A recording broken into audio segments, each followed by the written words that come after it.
Assalamualaikum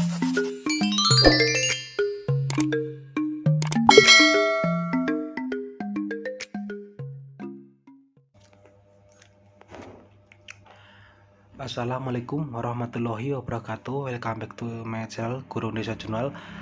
Baik teman-teman, di sini saya akan memberikan trik mengerjakan soal TKP dengan skor maksimal. Ini buat yang sekolah kedinasan maupun tes CPNS kedepannya. Untuk teman-teman bisa mendapatkan file ini juga melalui DM Instagram maupun nanti lewat link yang akan saya bagikan di kolom keterangan untuk link WA ya. Baik teman-teman, langsung saja soal nomor 1. Hari ini merupakan jadwal Anda berbelanja bulanan di supermarket. Ketika Anda membeli kebutuhan bulanan, yang Anda lakukan adalah A. Pergi dengan membawa daftar belanja tapi membiarkan diri Anda tergoda dengan membeli barang-barang lainnya. Pergi dan membawa daftar belanja ini yang kurang menurut aku, membeli barang-barang lainnya ya. Harusnya beli itu ya sebutuhnya.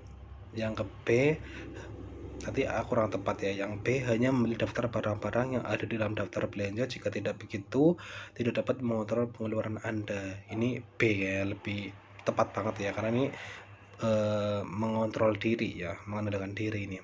C. Memutuskan apa yang akan Anda beli ketika berada di supermarket tersebut dan khawatir tentang tagihan belanjanya nanti. D. Membeli beberapa barang dan mencari barang lain dengan harga diskon. E. Menyuruh orang lain untuk berbelanja karena takut tidak dapat menahan diri saat berbelanja.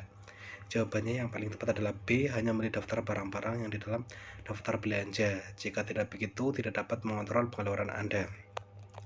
Topik indikator pada soal di atas adalah mengenai kemampuan mengendalikan diri. Permasalahannya pada soal di atas, Anda harus mampu membeli kebutuhan bulanan sesuai kebutuhan dan mampu mengontrol pengeluaran.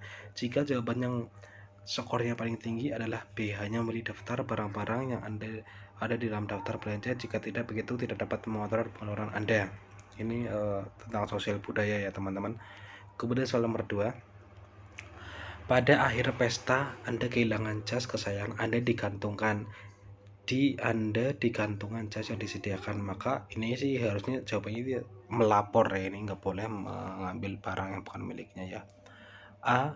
Mengambil jas yang sama adalah mengatakan kepada penyelenggara pesta bahwa ada orang lain mengambil jas Anda ini. Kurang tepat sih. Mengklaim jas yang sama itu sebagai jas Anda yang hilang. No, ini tidak boleh. Mengambil jas yang lebih baik daripada jas Anda sendiri. No, tidak boleh. Mengatakan kepada penyelenggara pesta bahwa Anda telah kehilangan jas dan jika ditemukan meminta segera menghubungi Anda. Nah, ini tepat D ya.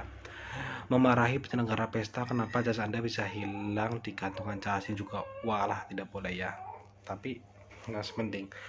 Jawaban paling tepat itu D. Topik indikator pada soal di atas adalah mengenakan kemampuan mengendalikan diri. Kasus pada soal tersebut, bagaimana cara Anda mengontrol diri saat Anda kehilangan barang yang Anda miliki. Jadi jawaban yang skornya paling tinggi adalah D. Mengatakan kepada penyelenggara pesta bahwa Anda telah kehilangan jas dan jika ditemukan meminta segera menghubungi Anda. Ini tentang sosial budaya. Soal nomor 3.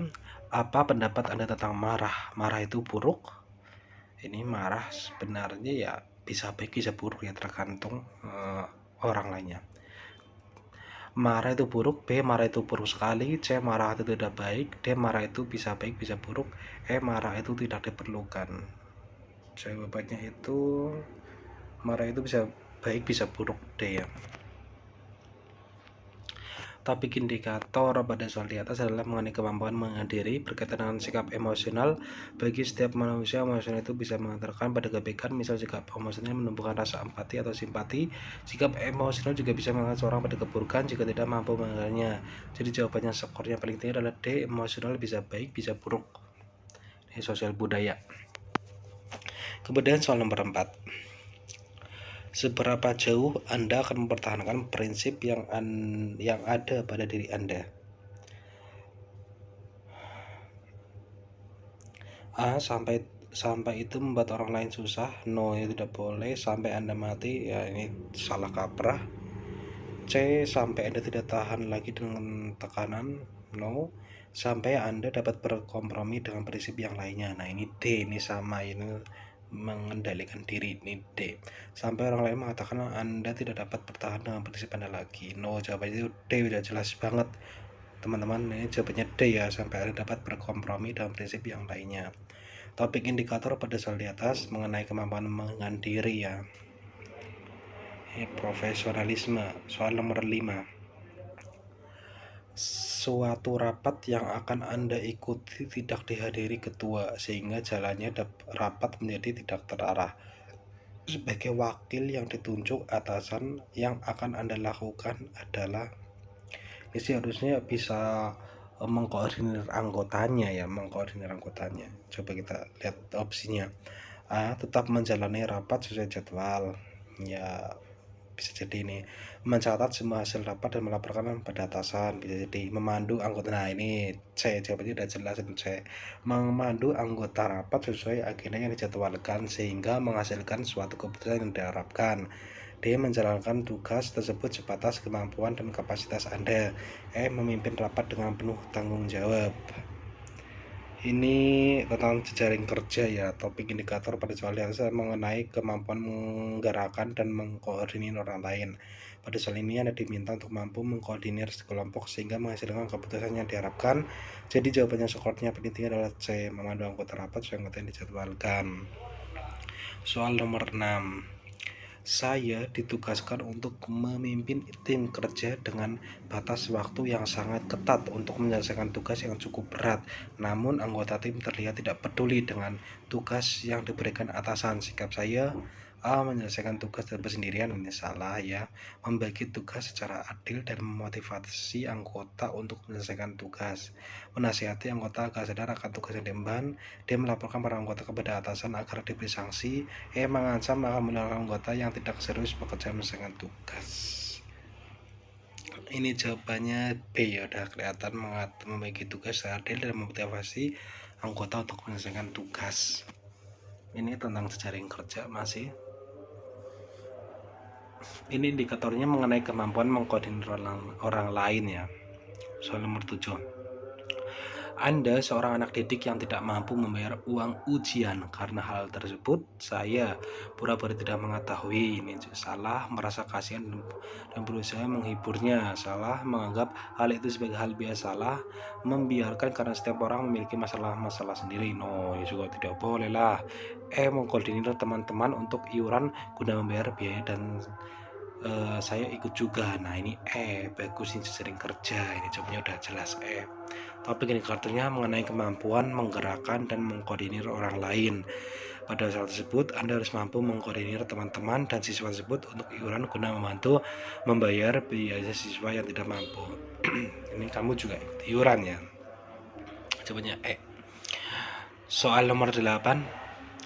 Anda diberikan sebuah proyek yang agak sulit untuk dilakukan. Untuk menyelesaikannya Anda akan ini harusnya sih secara hati-hati ya. Kita lihat opsinya dulu. A. Mengerjakan secara sebentar-sebentar dan mengesampingkan ketika Anda bosan. Oh, salah. Mengerjakan secara efisien, ini benar, dan menyusun pekerjaan Anda secara hati-hati dan berpegang teguh pada jadwal Anda tanpa penundaan lebih jauh. Ini B ya, kayak B tepat. Coba kita lihat jawabannya lain. C. Tepat waktu mengerjakannya karena merasa lebih mudah dikerjakan secara cepat. Nah, ini terlalu menyepelekan ya, tapi ini agak benar, cuma yang salah itu terlalu menyepelekan. Meminta bantuan teman untuk mengerjakan detail-detail yang rumit. Menolak proyek tersebut karena Anda tahu kemungkinan selesainya sangat kecil. Jawabannya adalah B ya, mengerjakan secara efisien. Topik indikatornya pada soal di atas mengenai kemampuan dan kemampuan belajar berkelanjutan. Pada soal tersebut Anda harus mampu mengerjakan proyek secara efisien dan menyusun pekerjaan dengan hati-hati dan berpegang teguh pada jadwal tanpa penundaan lebih jauh. Jadi jawabannya soalnya paling tinggi itu B. Soal nomor 9. Anda berhenti guna bertanya kepada seseorang yang lewat tentang arah jalan yang Anda cari. Ternyata penjelasan rute yang Anda tanyakan agak panjang, maka A. berangkat dengan bersemangat dan menemukan jalan yang diperlukan tanpa kerepotan. B. berhasil menemukan rute yang benar untuk sementara waktu sebelum lupa langkah berikutnya dan harus bertanya arah kepada orang lain. C. mengakui bahwa Anda tidak cukup menangkap semua itu dan meminta orang yang lewat tersebut dengan murah hati untuk mengulanginya. D. karena Anda tidak dapat menangkap semuanya, maka lebih baik berbalik arah dan kembali ke tempat semula. E. menelepon keluarga dan meminta arahan yang benar. Jawabannya alah, udah pasti A ini. Berangkat dengan bersemangat dan menemukan cara yang diperlukan tanpa kerepotan. Ini A ya. Ini profesionalisme ya, jadi kalau ditanya langsung mudeng. Ini bagus banget, ini profesional. Soal nomor 10, Anda telah mencoba untuk mengajarkan kepada anak Anda bahasa asing dan ternyata dia tidak tertarik. Setiap pelajaran menjadi medan perang, maka Anda ini harusnya kreativitas ya. Kalau tidak mudeng ya harus dengan metode yang baru atau misal cara-cara yang baru, ini kayak gitu sih menurut aku. A. bertahan, dia akan berterima kasih pada Anda suatu hari nanti. No. menunggu sampai dia lebih besar sedikit dan mencoba kembali. No. meninggalkan ide tersebut karena jelas-jelas dia tidak menyukainya. D. memaksa dia untuk terus belajar karena akan berguna baginya kelak. E. mencoba metode baru yang lebih disenangi oleh anak Anda supaya dia tertarik dan memahaminya. Ini jadi udah jelas. Ini profesionalisme ya, seperti yang saya bicarakan tadi. Soal nomor 11, jika Anda melihat ada anak kecil yang mengemis, maka Anda akan bertanya apakah ia masih punya orang tua. B. bertanya apakah ia masih sekolah. C. saya tidak pernah. D. memberinya uang karena saya kasihan. E. maunya ke panti asuhan. Ini coba D. memberi uang karena saya kasihan ya. Ini pelayanan publik ya. Topik indikator pada soal di atas adalah mengenai orientasi pada pelayanan. Pada dasarnya soal tersebut dilihat dari aspek empati Anda terhadap orang lain ya. Sebenarnya soal nomor 12.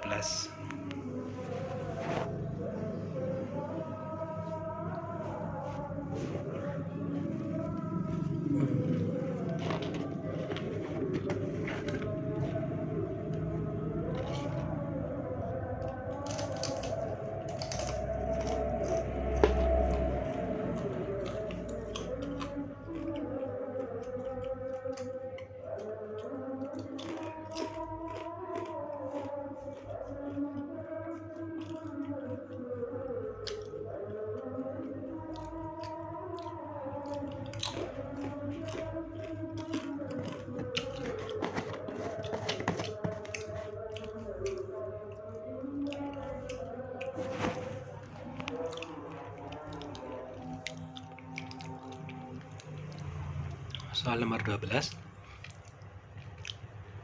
Anda pergi secara rutin ke kafe yang sama. Suatu hari Anda mendapati bahwa makanan di sana tidak enak.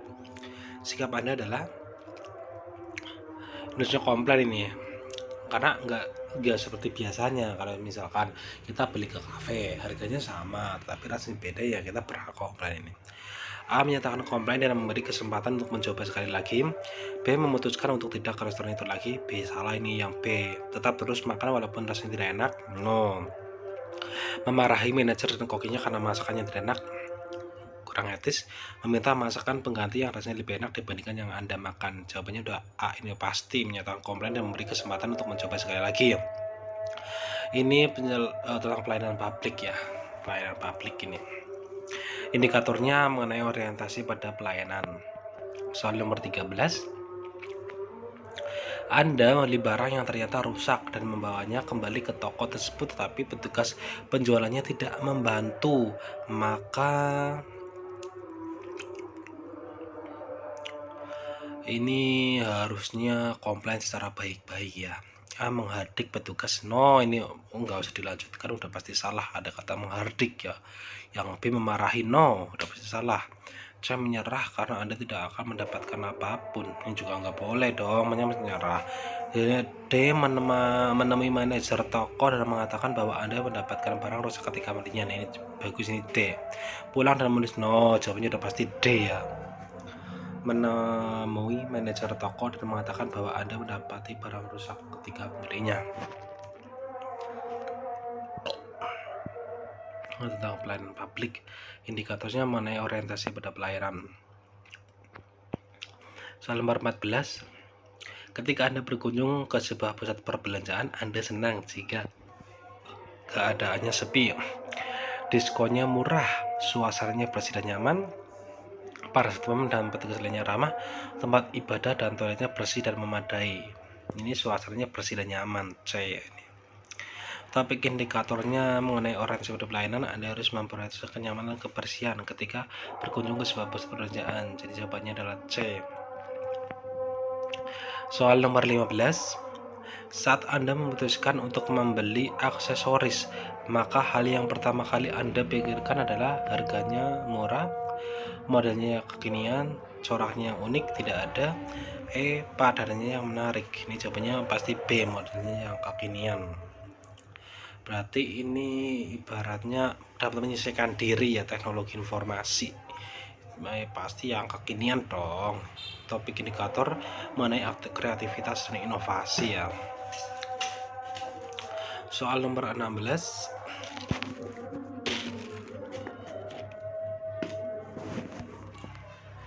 saya menyukai tantangan dan hal-hal baru berkaitan dengan pekerjaan saya.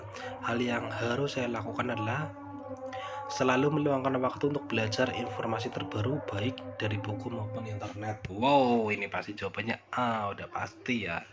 Selalu mengikuti seminar dan workshop yang berkaitan dengan pekerjaan saya. Ini juga sebenarnya mendekati. Selalu bertanya kepada orang yang lebih ahli dalam bidang pekerjaan yang saya geluti. Ini juga mendekati ya. Menghabiskan waktu di kantor untuk membaca koran. Ini nggak boleh. Banyak berdiskusi tentang informasi terbaru dengan teman sejawat yang sama-sama yang berprestasi. Jawabannya yang paling tepat ini A ya.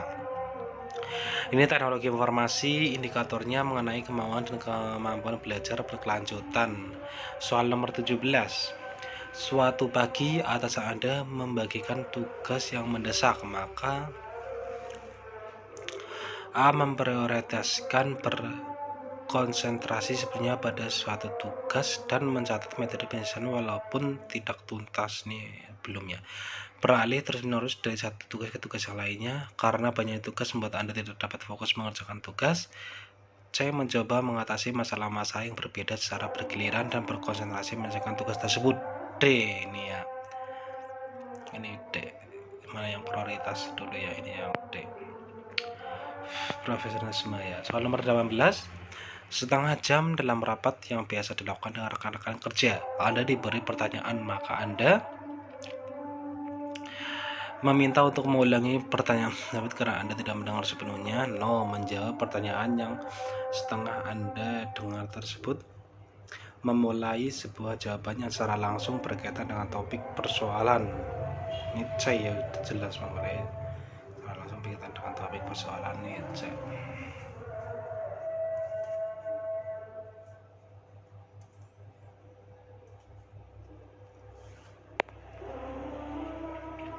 Ini jejaring tentang jejaring kerja ya, kemampuan bekerja sama. Soal nomor 19, ketika mengerjakan tugas kelompok pada umumnya teman-teman semua aktif terlibat untuk mencapai hasil yang baik. Wow, ini pasti jawabannya ini ya, karena udah semua aktif. Yang namanya kerja kelompok pastikan semuanya itu aktif ya. Saling mengharapkan teman lain ini nggak boleh. Semua bekerja sama untuk menyelesaikan tugas tersebut. Ini mendekati yang saya akan bekerja pilihan mulai terlebih dahulu.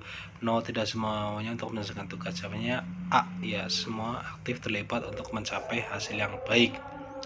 Soal nomor 20, ketika kelas kami sedang membicarakan suatu teman sekelas yang bermasalah, saya akan